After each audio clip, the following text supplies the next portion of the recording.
All right, let's talk about the secret to actually, truly locking in and staying focused for good.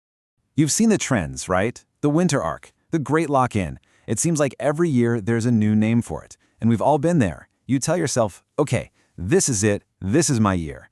But then a few months go by, and you're kind of right back where you started. So what's the real difference? What separates the people who actually succeed from those who just keep trying? To really get to the bottom of this, we've got to look at someone who is an absolute master of it. At just 17 years old, Kobe Bryant wasn't just dreaming. He was putting it out there for the world to hear.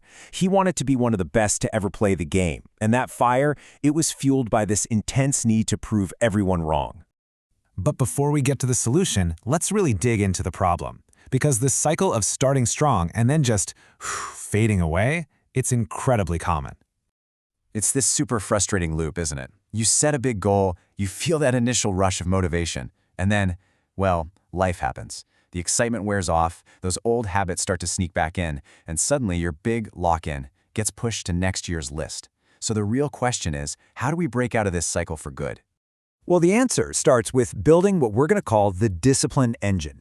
And listen, this isn't about raw willpower or just trying harder. It's about building an actual machine for execution, and it stands on three fundamental pillars.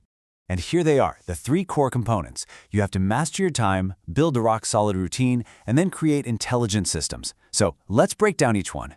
Okay, first up, time. Kobe Bryant was famous for waking up at 4 a.m. to get 2 full workouts in before his teammates were even awake. Now, why would he do that? Because he knew deep down that time is the one resource you can never, ever get back. And most of us, we act like we have an infinite supply of it. But here's the thing. You don't have to be as extreme as Kobe. For most of us, our day looks something like this, right? You sleep, you go to work or school, you deal with all the life admin stuff like eating and scrolling on your phone, and poof, the day's gone. We're not talking about a total life overhaul here. We're just talking about finding one, single, focused hour. In that 1 hour, it is so much more powerful than you think.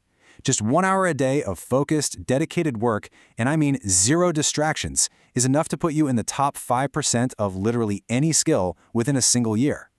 That right there is the power of consistency beating out pure intensity. And that consistency leads us straight to our next pillar, routine. Now, let's be real, this is where most people quit. Why? Because doing the same thing over and over again can get boring. It's not flashy, it's not exciting, but repetition is absolutely 100% necessary for any kind of lasting change. This is a huge, huge distinction. Our culture is obsessed with chasing motivation. The problem is, motivation is fleeting. It's unreliable. It's a passive thing you have to wait for.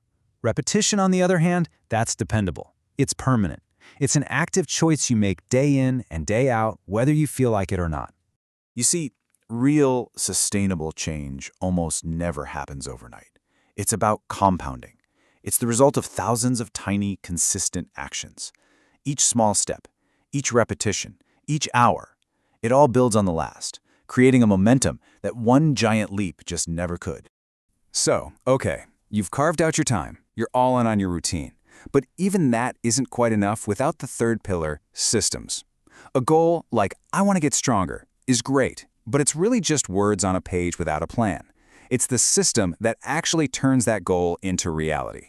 And of course, Kobe was a master of this. He didn't just show up and shoot around. He had these incredibly meticulous systems. He'd study hours of game film, track thousands of his misses to find patterns, and analyze the tiniest little details, like why a shot was an inch off. See, he wasn't just working hard, he was working smart. He was working with direction, and that's what a system gives you. Okay, so you've built your discipline engine.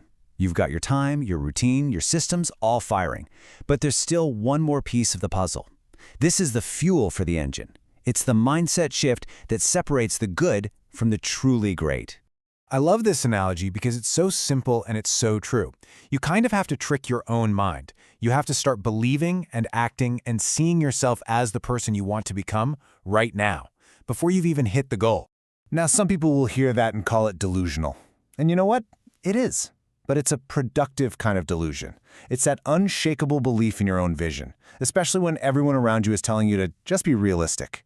The second Kobe Bryant picked up a basketball, he knew he was going to be one of the greatest. That wasn't just arrogance. It was a deeply held belief that drove every single action he ever took.